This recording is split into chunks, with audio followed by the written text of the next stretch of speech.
মালদ্বীপের পথে হেঁটেই এখন বাংলাদেশের ইউনিট সরকার ভারতের পায়ে ধরছে, যাতে ভারত বাংলাদেশকে অন্ধকারে ডুবে যাওয়ার হাত থেকে বাঁচায়। আজ থেকে কিছু মাস আগে যে বাংলাদেশ নিজের জনগণকে খুশি করতে ভারতের আদানি থেকে বিদ্যুতের যে আমদানি সেটা প্রায় অর্ধেক কমিয়ে দিয়েছিল, আর দাবি করেছিল যে না কেবল ওরা আদানির সাথে সমস্ত চুক্তি বাতিল করবে, বরং বাংলাদেশের নিজের কাছে এত বিদ্যুৎ তৈরি হয় যে ভারতের তো কোনো প্রয়োজনই নেই। আর আজ মাত্র 2-3 মাসের মধ্যে সেই বাংলাদেশের এমন করুণ অবস্থা যে ভারতের পায়ে ধরে ভিক্ষা চাইছে। খবর দেখুন, অন্ধকারে বাংলাদেশ আদানির কাছে 1600 মেগাওয়াট বিদ্যুতের আর্জি। বাংলাদেশের সরকারি বয়ান অনুযায়ী ওরা প্রায় অর্ধেক বিদ্যুৎ দিয়ে নিজেদের প্রয়োজন মেটাতে পারছেন। দেশে ভয়ঙ্কর ক্রাইসিস তৈরি হয়েছে, স্পেশালি ইন্ডাস্ট্রির ম্যানুফ্যাকচারিং সেক্টর চরম বিপাকে পড়েছে। তাই অর্ধেক নয়, ভারতের আদানির পুরো বিদ্যুৎ বাংলাদেশের চাই। কিন্তু মুশকিল হলো, এখনও পর্যন্ত যে পরিমাণ বিদ্যুৎ বাংলাদেশের সরকার ভারত থেকে কিনেছিল এত বছরে, তার দাম কিন্তু এখনও ওরা মেটাতে পারে। তো এখানে বাংলাদেশের দাবি যে ওরা যথাসম্ভব চেষ্টা করছে যাতে আদানির বকেয়া টাকা মেটাতে পারে, আর প্রতি মাসে বাংলাদেশের সরকার $85 মিলিয়ন দিচ্ছে আদানিকে, এবং ধীরে ধীরে এইভাবে এই সমস্ত ঋণ নাকি শোধ করে দেবে। কিন্তু এই ঋণকে উপেক্ষা করে ওরা এখনকার মতন ভারতের কাছে অনুরোধ করছে যাতে ভারত 1600 মেগাওয়াট বিদ্যুৎ বাংলাদেশকে রপ্তানি করে। আর এখানেই শেষ নয়, বাংলাদেশের বয়কট ভারত কত বড় একটা জুমলা ছিল সেটা এবার দেখেন। ওরা বলেছিল যে কলা গাছ খাবো, তাও ভারত থেকে আমদানি নয়, সব নাকি পাকিস্তান দেবে, পাকিস্তান ওদের ভাই।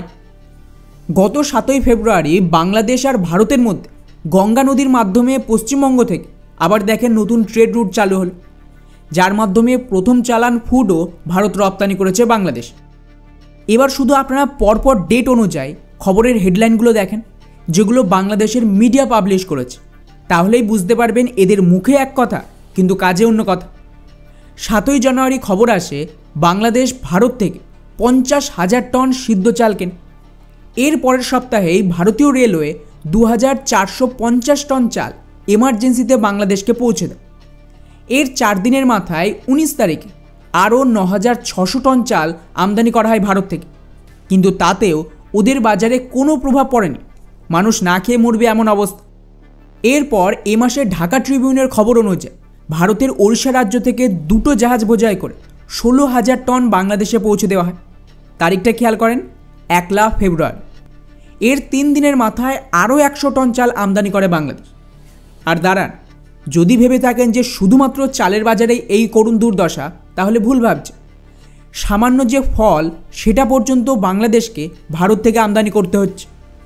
গত 10 তারিখে ভারতের কাছে অনেক অনুনয় বিনয় করার পর ভারত থেকে প্রায় 133টা ট্রাক ভর্তি করে ফল পাঠানো হয় বাংলাদেশ, এবং বাংলাদেশের খবর অনুযায়ী এই ফল বাজারে আসার পর বাংলাদেশের ফলের বাজারে কিছুটা দাম নিয়ন্ত্রণে এসেছে। আর এই সেম অবস্থা বাকি সামগ্রীতেও। অবাক করার মতন বিষয় হলো, প্রথমবার ভারত থেকে আখাউড়া নামক জায়গা দিয়ে মুসুরির ডাল পর্যন্ত আমদানি করতে হচ্ছে বাংলাদেশের এই নতুন সরকারকে। আর এর ঠিক কয়েকদিন পর আবারও সেম জায়গা দিয়ে ভারত 5 টন ডাল পাঠায় বাংলাদেশ, কিন্তু তাও বাংলাদেশে এই মুহূর্তে ডালের দাম লাগামছা। এইরকম আমি কয়েকশো উদাহরণ দিতে পারি যেখানে বাংলাদেশের মিডিয়া নিজেরাই দাবি করছে ওদের কি অবস্থা। কিন্তু আশ্চর্যের বিষয় দেখেন, এরা কতটা নিজের জনগণকে টুপি পরায়। একদিকে তো এইভাবে আমদানি হচ্ছে, ওদিকে ওদের কিছু মিডিয়া এই ধরনের খবর প্রচার করছে যে ভারতের সাথে বাণিজ্য কমছে, পাকিস্তানের সাথে নাকি বাণিজ্য বাড়ছে। মানে কত বড় টুপিবাজ।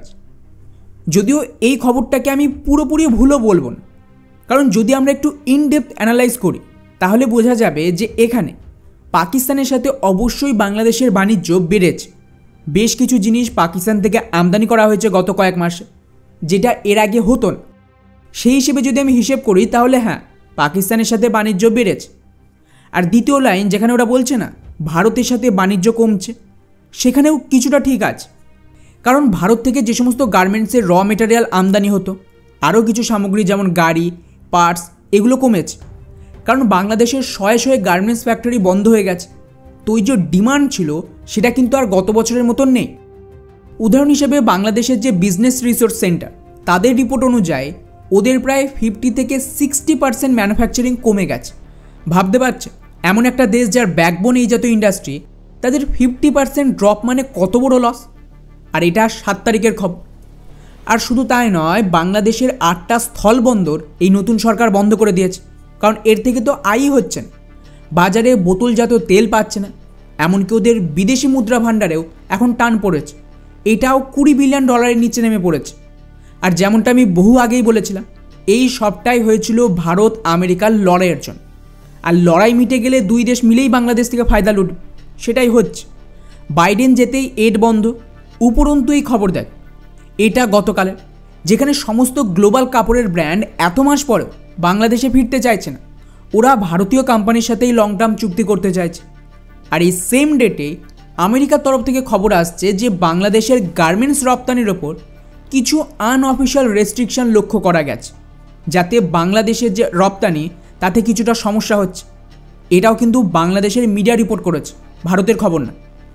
তো ওভারঅল এই পুরো লড়াইয়ের একটাই ফল দাঁড়ালো, যে বাংলাদেশ নিজের গার্মেন্টস ইন্ডাস্ট্রি ভারতের কাছে হারালো।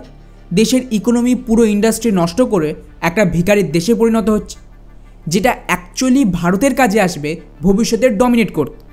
অর্থাৎ এক্স্যাক্টলি সেম স্ক্রিপ্ট চলছে যেটা মালদ্বীপে হয়েছে।